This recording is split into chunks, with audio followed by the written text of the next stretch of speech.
Now watch me.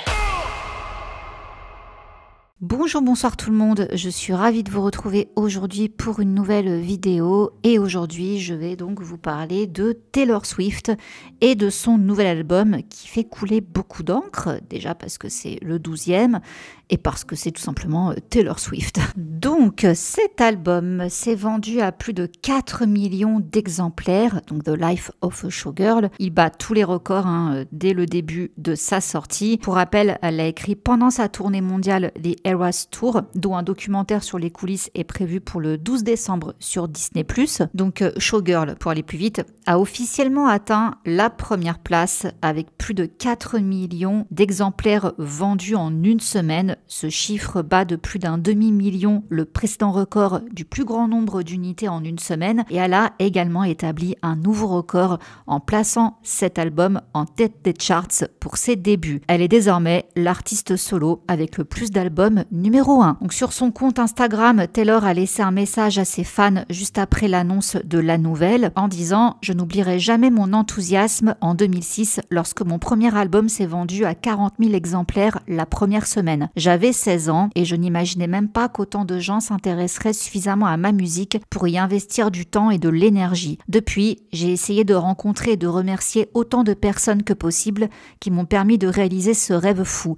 Nous voici toutes ces années plus tard et 100 fois plus de personnes sont venues me voir cette semaine. J'ai 4 millions de remerciements à adresser aux fans et 4 millions de raisons d'être encore plus fière de cet album. Merci d'être allé célébrer ce projet au cinéma, d'avoir investi dans des vinyles, de l'avoir écouté en streaming, d'avoir regardé les clips, d'avoir acheté des CD, d'avoir lu les poèmes que j'ai écrits à l'intérieur du coffret et de vous être immergé dans The Life of a Showgirl. Je chérirai ce sentiment pour toujours. Donc cette première place pour Taylor au classement des albums fait rapidement suite à celle qu'elle avait décrochée la semaine d'avant avec Taylor Swift The Official Release Party of a Showgirl. Cette présentation en salle qui était un concentré de vidéos, de commentaires et d'images des coulisses plutôt qu'un véritable film a engrangé 33 millions de dollars aux États-Unis au cours de sa courte exploitation de 3 jours. Malgré ce beau succès, Taylor a fait face à des réactions négatives sur les réseaux lors de la promo pour avoir prétendument utilisé l'intelligence artificielle pour générer des vidéos utilisées pour promouvoir son nouvel album The Life of a Showgirl. Donc les vidéos faisaient partie d'une promotion virale dans plusieurs villes dans lesquelles des QR codes aidaient les fans à rechercher des portes orange avec 12 portes dans 12 villes faisant écho à son 12e album. Donc les vidéos incluses dans la campagne marketing Orange Door montre des salons cachés et des énigmes que les fans de Taylor devaient résoudre avec toutes sortes d'indices visuels et de messages. Donc chaque vidéo proposait un mot qui a fini par former le message suivant: vous devez vous souvenir de tout, mais surtout de ceci, la foule est votre roi. Cependant, certains observateurs plus perspicaces ont relevé des divergences dans les vidéos que beaucoup ont interprétées comme la preuve de l'utilisation de l'IA pour générer au moins une partie du contenu. Donc tout de suite, certains fans ont été divisés par rapport à l'utilisation de l'IA. Certains n'y ont vu aucun inconvénient, tandis que d'autres ont déclaré que l'IA dans l'art était une limite qu'ils n'auraient jamais cru voir Taylor Swift franchir. Certains ont émis l'hypothèse que depuis le lancement de la chasse au trésor, les fans cherchant Taylor Swift sur Google, le projet pourrait en réalité faire partie d'une collaboration entre Taylor et Google, peut-être pour promouvoir Veo, le créateur de vidéos et les produits d'intelligence artificielle de Google. Des commentaires sur Reddit ont suggéré que les vidéos avaient été réalisées avec l'IA de Google et que les deux parties avaient mal évalué la réponse du public. D'autres ont noté que le manque de promotion du projet par Taylor pourrait indiquer que Google a agi seul, mais les vidéos ont été initialement publiées sur YouTube associées au compte de Swift et ont finalement été supprimées suite à la réaction négative. Elles restent cependant accessibles sur le compte The Eras Tour X. Concernant l'album, les chansons, Taylor a toujours été connue pour utiliser ses chansons non seulement pour raconter des histoires personnelles, mais aussi pour faire référence à des personnalités de la culture pop, à sa vie amoureuse et à des controverses passées. Et alors que les fans découvrent pour la première fois son 12e album, les rumeurs vont bon train quant à l'identité des personnes qui ont inspiré ces 12 titres. Les fans pensent que son fiancé, Travis, est souvent cité dans le nouvel album, faisant de lui l'une de ses principales inspirations. Sur Wishlist, Taylor brosse le portrait d'un avenir familial confortable avec 2 enfants et un panier de basket dans l'allée, faisant écho au désir de ses fans millennials qui approchent maintenant la trentaine. On l'a également qualifié de vouloir devenir une trade wife. Et à l'opposé, le titre Wood a fait les gros titres grâce à ses paroles plus osées, véritable ode impertinente et très explicite à Travis et à leur vie intime. Concernant la chanson Ruin the Friendship, avec un ton plus sombre, les fans supposent que ce morceau fait référence à la mort d'un garçon de la ville natale de Taylor. Les paroles expriment le regret de ne jamais l'avoir fréquenté, conférant à la chanson une note nostalgique et douce amère. Et toujours dans cette chanson, l'amie d'enfance de Taylor, Abigail, est également citée. Et c'est la 2e fois qu'elle apparaît dans la discographie de Taylor, après sa mention dans 15 de l'album Fearless en 2008. Il y a également la chanson Actually Romantic qui fait couler beaucoup d'encre, car elle est présumée comme une réponse au titre Sympathy is a Knife de Charli XCX. J'espère que je prononce bien, je la connais pas du tout. Cette chanson est largement interprétée comme une attaque verbale de Taylor contre sa collègue popstar. Charli elle-même n'a jamais explicitement confirmé que son titre visait Taylor, mais de nombreuses spéculations ont circulé en ligne, les fans soulignant des chevauchements lyriques évidents. Donc Actually Romantic de Taylor semble répondre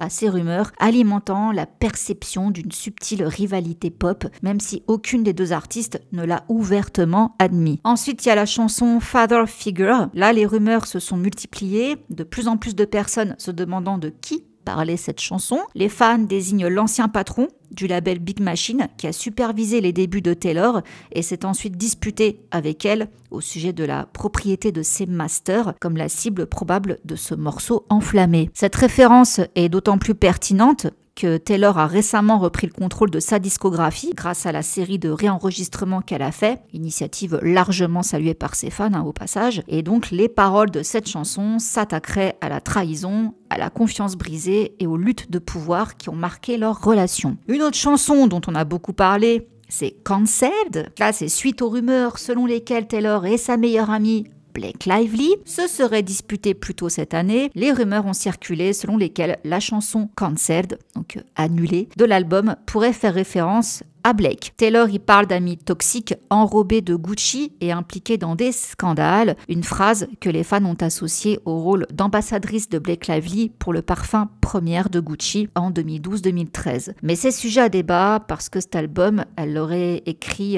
pendant la tournée, mais en 2024. Donc c'était avant tout le bazar là, avec Justin. À voir. Donc on peut dire que les critiques sont plutôt mitigées face à cet album. Rolling Stone a attribué à The Life of a Showgirl la brillante note de 5 étoiles et le New York Times l'a qualifié de tour de force. Mais certains, comme le Financial Times, estiment que l'album manque d'éclat et le Sydney Morning Herald se demande si Taylor n'a plus aucun tube en poche. Donc Taylor est quand même connu depuis longtemps pour ses jeux de mots pleins d'esprit, mais certains critiques y voient un point faible potentiel pour son dernier album. Le morceau Wood a sans aucun doute suscité le plus grand nombre de critiques, s'attirant ce que Rolling Stone qualifie de paroles gauche, tandis que la BBC suggère que la chanson était tellement absurde et inattendue qu'elle a même fait rire le critique. Donc qu'en pensent les fans, les Swifties? Ils se sont exprimés sur X, certains déclarent qu'ils sont absolument obsédés par les paroles proposées, tandis que d'autres suggèrent que l'album, dans son ensemble, a une aura de confiance et de vulnérabilité sensuelle et sexy. La rappeuse Nicki Minaj a même montré son amour pour le morceau Wood, écrivant sur X que c'était exactement ce dont elle avait besoin d'entendre. Bon, d'autres qualifient l'album d'un peu mièvre, d'autres disent que cet album se contente trop souvent de métaphores, de personnages et de répliques trop travaillées. Toujours Wood, qu'on qualifie d'hommage forcé et peu sexy à la taille des parties génitales de son fiancé, donc Travis. Et pour un stratège de marque qui s'appelle Morgan Battista, la vie de Showgirl est un flop. Donc, je le cite, « Un univers s'est construit dès son apparition dans le podcast New Age, où elle racontait sa vision de l'album, son inspiration, les coulisses de la vie de Showgirl, à quoi ressemble donc la vie de Showgirl après la tournée Eras, quand on rentre chez soi ou à l'hôtel le soir, quand on est dans son bain qu'on se démaquille et qu'on a le corps courbaturé et fatigué à force de se dépasser chaque soir. C'est ce qu'on nous a donné. La pochette de l'album était très glamour mais aussi un peu sombre. La musique elle-même ne correspondait pas à cela.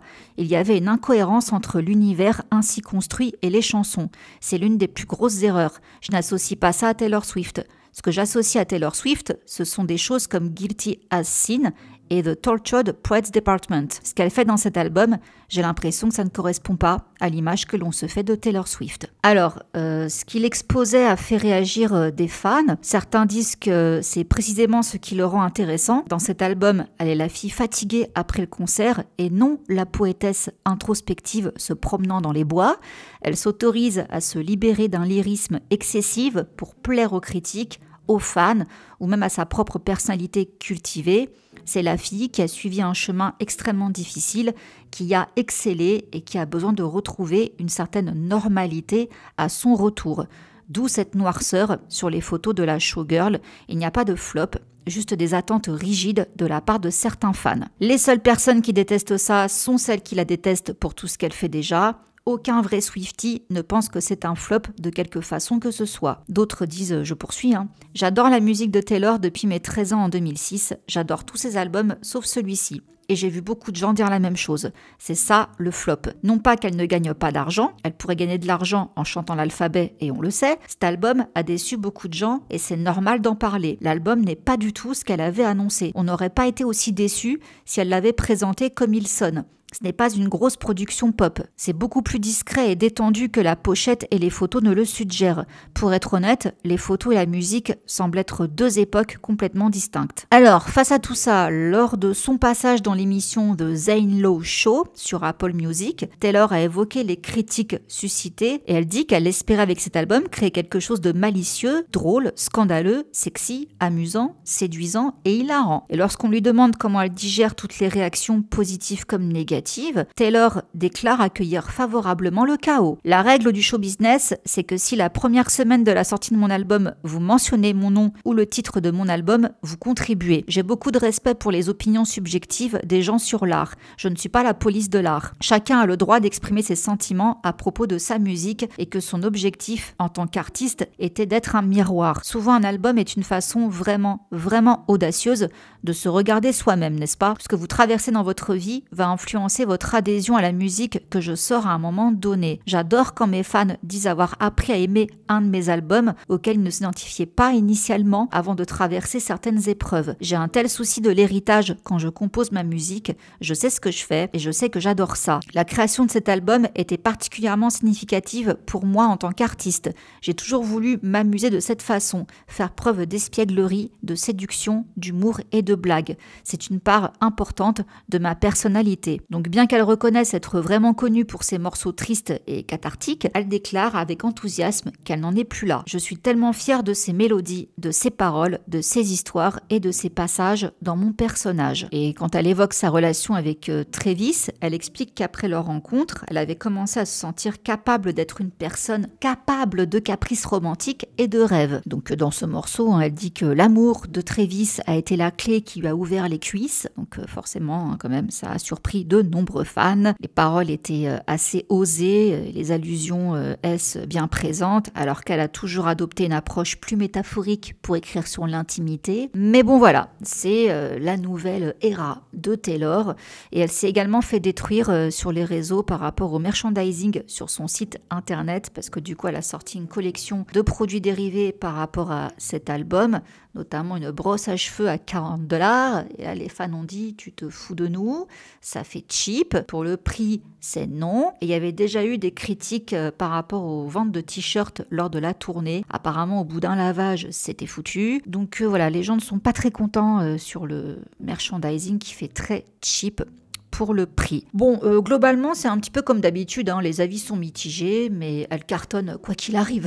Donc au final, qu'on aime ou qu'on n'aime pas, elle a quand même encore battu de records. Voilà les amis, je trouvais quand même intéressant de vous parler de cet album parce que tout le monde en parle, et comme ça vous êtes à la page, tout comme moi, et je vous demande ce que vous en avez pensé. Voilà du coup, est-ce que vous l'avez écouté ? Est-ce qu'il vous plaît? Est-ce que vous trouvez qu'il est différent des autres albums de Taylor? Dites-moi tout ça en commentaire. Je vous laisse là et je vous retrouve dimanche. Je vous fais des bisous. Undercover on the beat, so twerk it, bitch. Like.